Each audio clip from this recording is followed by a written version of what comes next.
বিহার ভ্রমণের প্রথম দিনটা আমি রেখেছিলাম গয়া থেকে মাত্র 118 কিলোমিটার দূরে অবস্থিত সম্রাট শের শাহ সুরির জন্মস্থান সাসারামে। ভ্রমণের শুরুটাই করেছিলাম 500 বছরের পুরনো শেরগড় দুর্গ দিয়ে। এই দুর্গের ভিতরে সুড়ঙ্গের মধ্যে নির্মিত ঘরবাড়ি, কুয়ো, স্নানের ঘর, এই সব এর আগে কোনো দুর্গে আমি দেখিনি। আপনারা চাইলে আগের পর্বটিতে সেই শেরগড় দুর্গ দেখে নিতে পারেন। এই দুর্গ দেখে ফিরতে ফিরতে আমার প্রায় বিকেল 3টে বেজে গেল। এবার চলেছি এমন একটি মন্দির দেখতে যার প্রাচীনতার বিষয় শুনলে আপনারা দারুণ অবাক হবেন। এই মন্দিরটি হলো পৃথিবীর প্রাচীনতম হিন্দু মন্দির। এখনও এই মন্দিরে অবিরত পূজা অর্চনা করা হচ্ছে। যে প্রাচীন শিলালিপি এখান থেকে উদ্ধার করা হয় সেটি বর্তমানে কলকাতা মিউজিয়ামে রাখা আছে। মন্দিরের আশেপাশে ছড়িয়ে ছিটিয়ে আছে সেই মন্দিরের শিখর ও মণ্ডপের ধ্বংসাবশেষ, যেগুলি বহু বছর আগে নির্মাণ করা হয়েছিল। মা মুণ্ডেশ্বরী, চতুর্মুখী ভগবান শিব, মা পার্বতী, মহিষাসুর মর্দিনী, ভগবান গণেশ, কার্তিক, সূর্য, মা গঙ্গা ও যমুনার অপূর্ব মূর্তিগুলি আপনাকে সেই সময়ের অপূর্ব স্থাপত্যকলা সম্পর্কে ভাবতে বাধ্য করবে। এই পর্বে আপনাদেরকে সম্রাট শের শাহের জীবদ্দশায় নির্মিত তার অপূর্ব সমাধি বা মাকবারাও দেখাবো, যাকে অনেকে দ্বিতীয় তাজমহলও বলে থাকেন। এইখানেরই স্থানীয় লাল বেলে পাথর আর ইট দিয়ে 122 ফুট উঁচু ইন্দো ইসলামিক স্থাপত্যে এই সমাধির নির্মাণ করা হয়েছিল।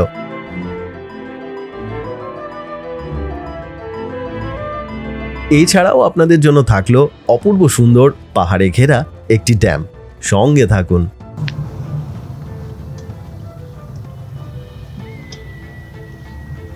এই হচ্ছে সেই করমচাঁদ ড্যাম। বাহ, দারুণ।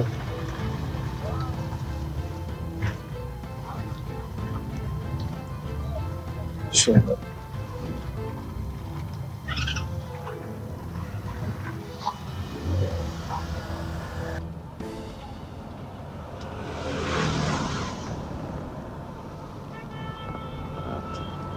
আমার প্ল্যানটা একটুখানি পরিবর্তন করতে হবে, কারণ কি হয়েছে, আমি এখন শেরগড় ফোর্ট দেখে চলে যাচ্ছি। শেরগড় ফোর্টের যে মানে ট্রেকিংটা এতটা সময় লেগে যাবে সেটার কিন্তু কোনো আইডিয়া ছিল না। আসলে শেরগড় ফোর্ট সম্পর্কে অতটা বিস্তারিতভাবে মানে সেরকম কিছুই দেওয়া নেই, ইন্টারনেটেও খুব একটা বেশি কিছু পাওয়া যায় না। আমি মানে অফিসিয়াল যে ওয়েবসাইট সেখান থেকেই এই ডিটেলসটা পেয়েছিলাম শেরগড় ফোর্ট সম্পর্কে।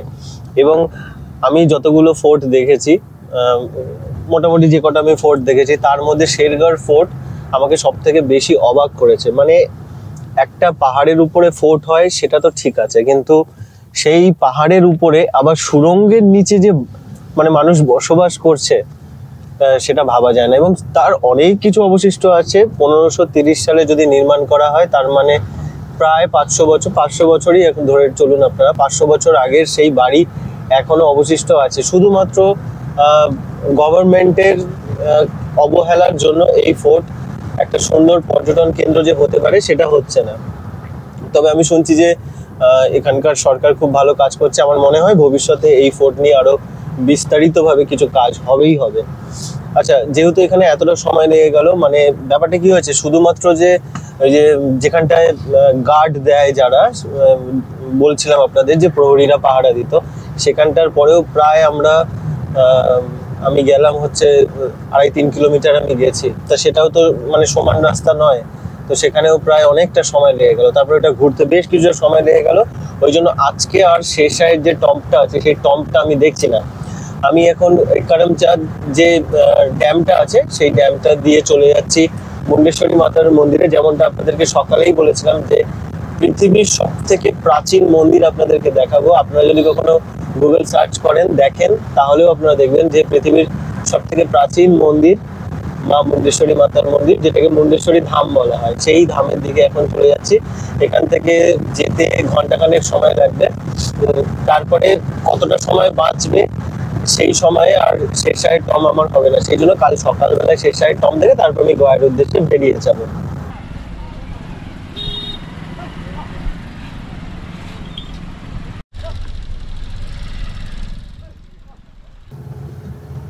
এতটা রাস্তা পায়ে হেঁটে ওঠা কষ্ট হচ্ছে।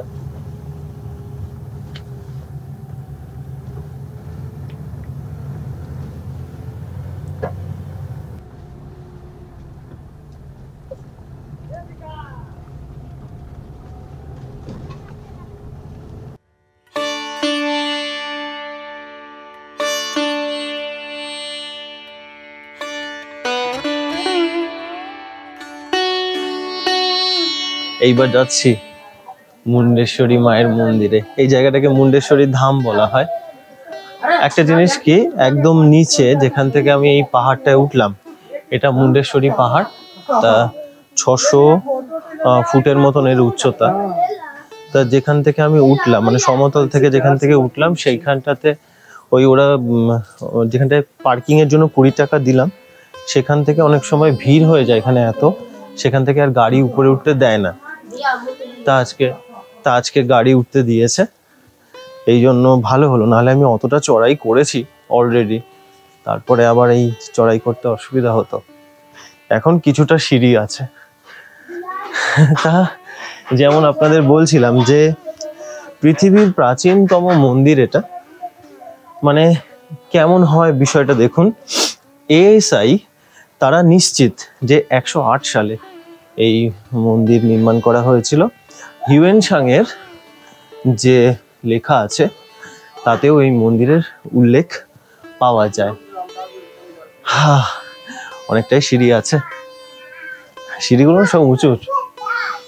তা এইখানে এই যে মুন্ডেশ্বরী মা আছে, এখানে ওই তান্ত্রিক মতে এখানে পুজো হয়।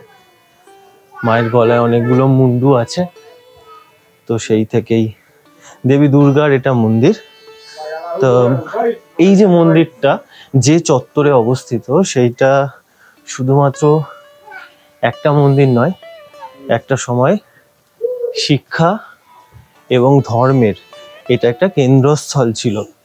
তার মানে কি, এখানে এই চারধারের যে চত্বর আছে সেখানে অনেকগুলো মন্দির ছিল, শুধুমাত্র এটা নয়। তা মনে করা হয় যে এটা মণ্ডলেশ্বর মানে ভগবান শিবের মন্দির ছিল। আর এই যে মা মুন্ডেশ্বরী ছিল, মা মুন্ডেশ্বরী মন্দিরটা ছিল অন্যদিকে। তো যখন সেই মন্দির ধ্বংস হয়ে যায়, তখন এই মন্দিরে মাকে এনে রাখা হয়। তবে এখন মা মুন্ডেশ্বরীকেই এখানে প্রধান হিসাবে উপাসনা করা হয়। তো এই হচ্ছে একটা ব্যাপার। আর ভগবান শিব যে মূর্তিটা এখানে আছে তাকে চতুর্মুখ বলা হয়, কারণ তার 4টে মুখ আছে। খুব জাগ্রত, খুব জাগ্রত। আর পৃথিবীর প্রাচীনতম মন্দির। আপনারা অতি অবশ্যই যদি কখনো এদিকে আসেন, দেখে যাবেন।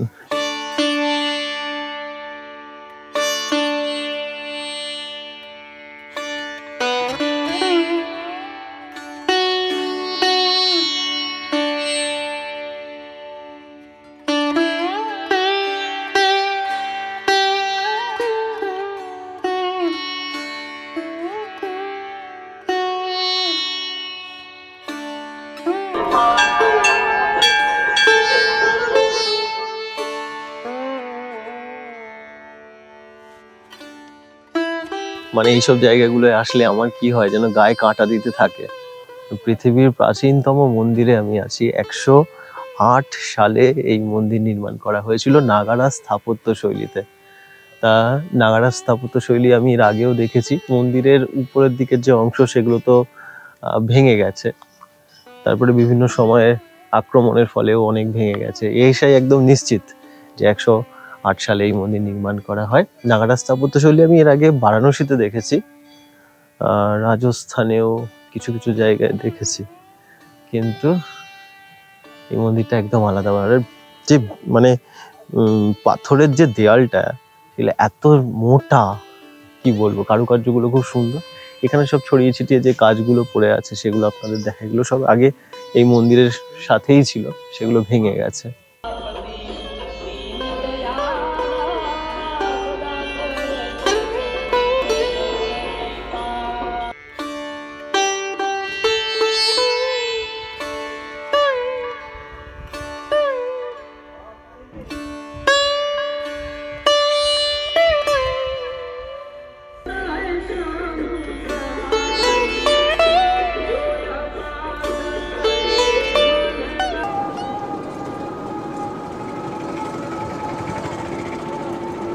সুপ্রভাত।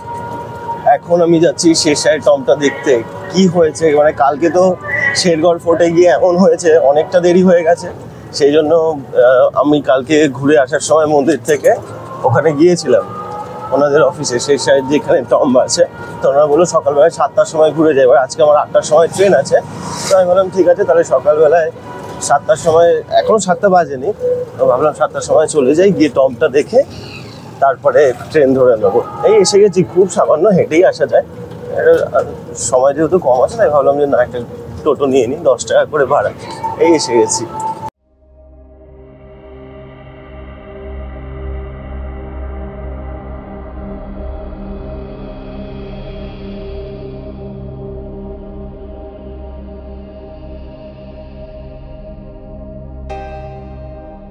আমি এখন কাউন্টারের সামনে আছি, এই সবেমাত্র গেট খুললো, মানে 7টা 15 হয়ে গেল, তারপরে গেট খুললো। আজকে আমার একটু তাড়াহুড়ো আছে, আমি আজকে তো গয়ায় চলে যাব, ট্রেন আছে 8টার সময়।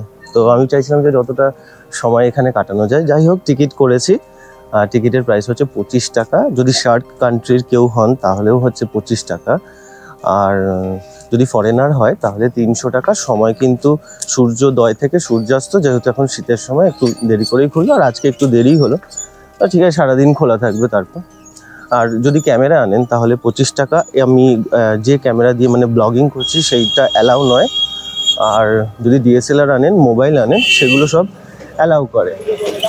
আচ্ছা, আমি তো ক্যামেরা রেখে চলে যাব, আপনাদের দুটো কথা বলে দিই। এই যে সমাধিটা আছে, যার সমাধি, তার কিন্তু এখানেই জন্ম হয়, মানে ফরিদ আল দিন খান। তিনি কবে জন্মগ্রহণ করেন সেই নিয়ে ঐতিহাসিকদের মধ্যে একটু দ্বিমত আছে। কেউ বলে 1472, আবার কেউ বলে 1486 সালে তিনি জন্মগ্রহণ করেন। বিহারের রোতাস জেলার এই যে সাসারাম, এখানেই তিনি জন্মগ্রহণ করেন, তার ছেলেবেলা এখানেই কাটে। আর উত্তরপ্রদেশের জৌনপুর বলে একটা জায়গা আছে যেখানে তিনি পড়াশোনা করেছিলেন। তা 1530 সালে তিনি এই বিহারের সর্বা হয়ে ওঠে। তারপরে 1538 সালে তিনি আমাদের বাংলার যে সুলতান আছে তাকে পরাজিত করে সুরি সাম্রাজ্যের গঠন করে। আর 1539 সালে চৌসার যুদ্ধে মোগল সম্রাট হুমায়ুনকে তিনি পরাজিত করে দেন। তারপরে 1540 সালে তিনি আরও একবার তাকে পরাজিত করেন আর হয়ে ওঠেন আমাদের দিল্লির সুলতান হয়ে ওঠেন, তো সম্রাট হয়ে ওঠেন। তো এই হচ্ছে তার কাহিনী, মানে এখানকার একজন স্থানীয় মানুষ কিভাবে তিনি দিল্লির সম্রাট হয়ে ওঠেন, দিল্লির সুলতান হয়ে ওঠেন। এরপর 1545 সালে 22শে মে তিনি মারা গিয়েছিলেন। তো সেই মানুষটা এখন এখানে শায়িত আছে, তারই সমাধি এটা, তারই মাকবারা এটা, শেরশাহের টম্ব এটা। এখন আমরা সেটাই দেখতে যাচ্ছি।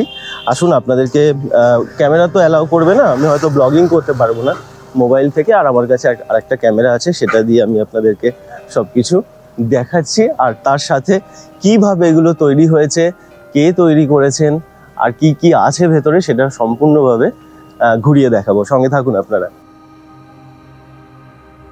সকালবেলায় তো অপূর্ব লাগছে।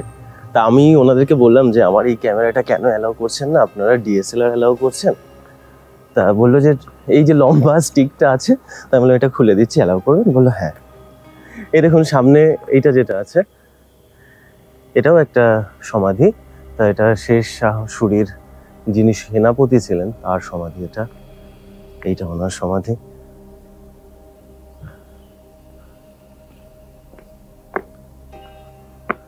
জুতো পরে কি যেতে হবে? ও যেতে দিচ্ছে না, যেতে দেওয়াটাই ভালো।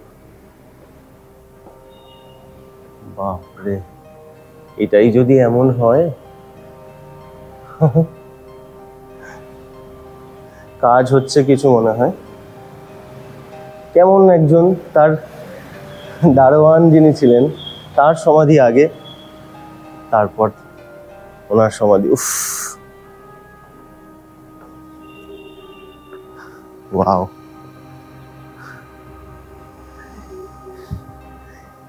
এখানে একটা জিনিস দেখুন, একটা সময় না, এই যে সেতুটা আপনারা দেখছেন, এই সেতুটা, এই যে লেভেলটা আছে এর মতনই উঁচু ছিল। পরে যখন ভেঙে যায়, তখন এর যখন সংরক্ষণ হয়, তখন ব্রিটিশরা এরকম একটা রাস্তার মতন করে দিয়েছে। আগে কিন্তু এটা একটা সেতু ছিল, 3টে পিলারের ওপর দাঁড়ানো ছিল। আরেকটা জিনিস কি, একদম উপরে যে কলসটা আছে ওইটা তখন ছিল না, তখন এরকম ছত্রি ছিল। তারপরে যখন ওটা ভেঙে যায়, ছত্রির মতন যেটা ছিল, তারপর ব্রিটিশরাই ওখানে ওই কলসটা বানায়। অপূর্ব, খালি চোখে না দেখলে বুঝতেই পারবেন না যে এটা কত বিশাল। দারুণ সুন্দর, শান্ত সকালবেলাটায় কি ভালো লাগছে। পাখি ডাকছে।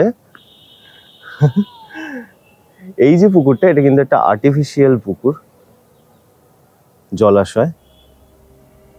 শের শাহ সুরির এই সমাধি অনেকটা তাজমহলের মতোই দেখতে, এই কারণে অনেকে এই সমাধিকে দ্বিতীয় তাজমহল বলে থাকেন। আবার অনেকে বলেন তাজমহলের থেকেও এটি বেশ বড়। যদিও তাজমহল নির্মাণের প্রায় 100 বছর আগেই এই সমাধি নির্মাণ করা হয়েছিল। নির্মাণ করেছিলেন মীর মোহাম্মদ আলীবাল খান। শের শাহ সুরি তার জীবদ্দশাতেই এই সমাধি নির্মাণের কাজ শুরু করেছিলেন। 1540 সালে এর কাজ শুরু হয়, আর তার মৃত্যুর 3 মাস পরে 16ই আগস্ট 1545 সালে এর নির্মাণ কার্য শেষ হয়েছিল। তবে গম্বুজ নির্মাণের কাজ বেশ কিছুটা বাকি ছিল। তার পুত্র, যার নাম জালাল খান, যিনি ইসলাম শাহ সুরি নামে পরিচিত ছিলেন, তিনি এই বাদবাকি অংশের নির্মাণ কার্য শেষ করেন। এইখানেরই স্থানীয় লাল বেলে পাথর আর ইট দিয়ে এর নির্মাণ করা হয়েছে। ইন্দো ইসলামিক স্থাপত্য এখানে দেখতে পাওয়া যায়। এর উচ্চতা 122 ফুট। এই লেক আগে এখানে ছিল না, পরবর্তীকালে সৌন্দর্য বৃদ্ধি করার জন্য এই জলাশয়ের নির্মাণ করা হয়। 22 একর জায়গা জুড়ে এর অবস্থান। লম্বায় 1130 ফুট আর চওড়ায় 865 ফুট। এই সমাধিটির প্রধান অংশটি 3টি তলা, আর এটি আকারে অষ্টভুজ। একটি সময় এর খুব সুন্দর রঙও ছিল, সুন্দর টালির কাজ করা ছিল। ভিতরে কুরআনের বেশ কিছু বাণী খোদাই করা আছে। প্রবেশ পথে যে ছোট সমাধিটি দেখতে পাওয়া যায়, সেটি 35 ফুট বর্গাকার একটি সমাধি। মূল যে সমাধিটি দেখতে পাওয়া যায় তার নিচের অংশটি 245 ফুট। এই সমাধি আগে নীল আর ফিরোজা রঙের ছিল। তার পরিবারের মোট 24টি সমাধি এখানে আছে। এই গম্বুজের উচ্চতা 101 ফুট, তাজমহলের থেকে 13 ফুট চওড়া। বারান্দার দেওয়ালগুলি 22 ফুট উঁচু আর 10 ফুট চওড়া।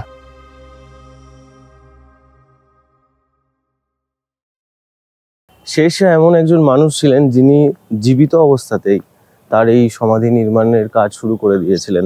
তারপরে তো তিনি হঠাৎ করে কালিঞ্জরের যুদ্ধে 1545 সালে মারা গিয়েছিলেন বিস্ফোরণের ফলে।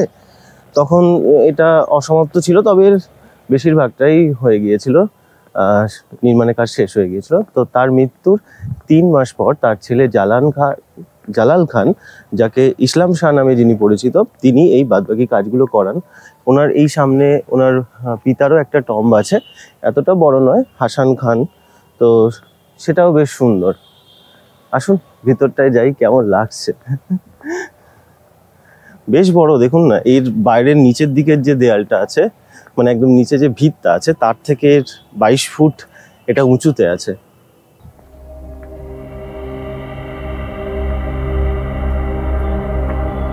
মোটামুটি 30 ফুট এটার হাইট আছে।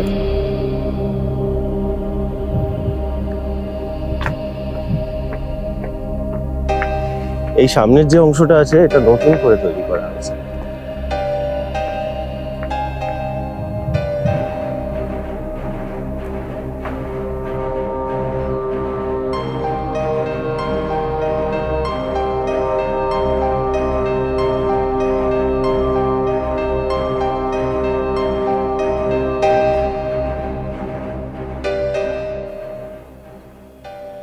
দেখুন এখানে একটা মন্দিরের মতন একটা অংশ আছে, এখানে আবার একটা মসজিদ করা আছে। তো বলা হতো যে সেই সময় হিন্দু মুসলিমের মধ্যে কোনো রকম অতটা প্রভেদ ছিল না, সব ধর্মের মানুষকেই সমান অধিকার দেওয়া হতো, সেই জন্য হিন্দু মুসলিমের একটা করা আছে। ভিতরটায় তো ঢুকতে পারা যাচ্ছে না, কারণ ভিতরে কাজ চলছে, আপনারা যেমন দেখতে পাচ্ছেন। তাও আমি উকি ঝুঁকি মেরে যতটা পারলাম ফুটেজ আপনাদের দেখালাম। এসব কাজ হচ্ছে, মেনটেনেন্স হচ্ছে। এই শীতের সময়টা না করে আরেকটু আগে করতে পারতো। এখন তো পর্যটক আসবে ধীরে ধীরে। সব তিনটে তিনটে করে দরজা আছে, অষ্টভুজ এই এটা। তার মানে মোটামুটি 3টে করে যদি হয় তাহলে 24টা দরজা হয়ে যাবে। কি সুন্দর কারুকার্য করা আছে। একটা সময় তো এটা পুরোটা নীল রঙের ছিল, ফিরোজা আর নীল রঙের ছিল, অনেক সুন্দর। যা যা ছিল সবই তো নিয়ে চলে গেছে। সব উঁচুতে যদি ভালো করে দেখেন রংগুলো দেখতে পাবেন।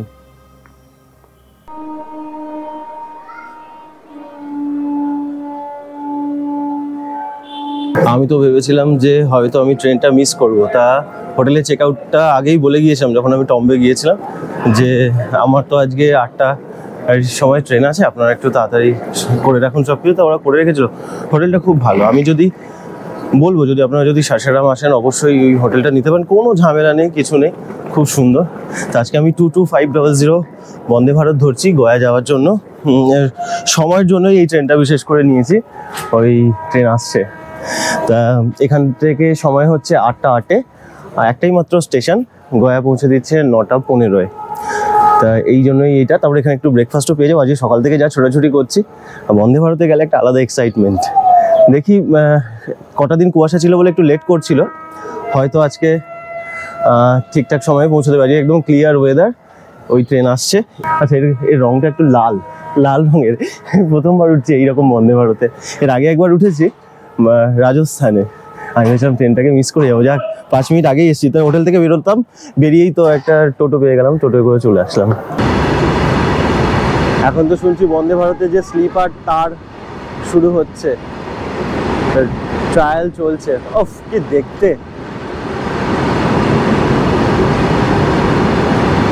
এই C1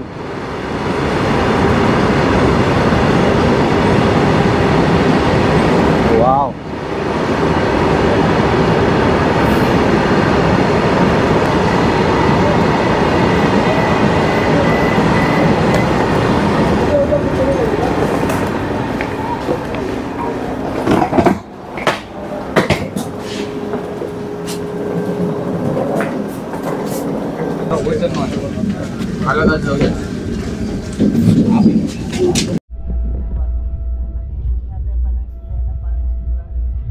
এই জন্যই বন্দে ভারতকে রাখা হয়েছে। ব্রেকফাস্টটাও সকাল সকাল দিয়ে দিয়েছে।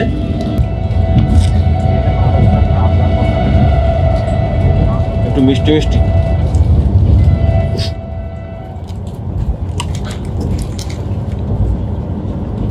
দইটা যেটা দিয়েছে ব্লুবেরি, স্বাদটা ভালো। আর এখানে একটা ভেজ চপ দিয়েছে। এখানে ব্যাপারটা কি হয়েছে, ব্রেকফাস্টে নন ভেজের কোনো অপশান নেই, একমাত্র লাঞ্চ ডিনারে আপনি নন ভেজ অর্ডার করতে পারেন। ভাড়া পড়েছে ওই সব কিছু নিয়ে 575 টাকা। তা ওই মানে এই ব্রেকফাস্টটাকে যদি বাদ দিই তাহলে মোটামুটি ঠিকই আছে, খারাপ না। এখন 9টা 15-এ পৌঁছানোর কথা, দেখি কখন পৌঁছায়। 8:30 বাজে। জল দিয়ে গেল, সব কিছু দিয়ে গেল। পেপার দেখছে যেটা সেটা হচ্ছে হিন্দি, তো পড়া যাবে না।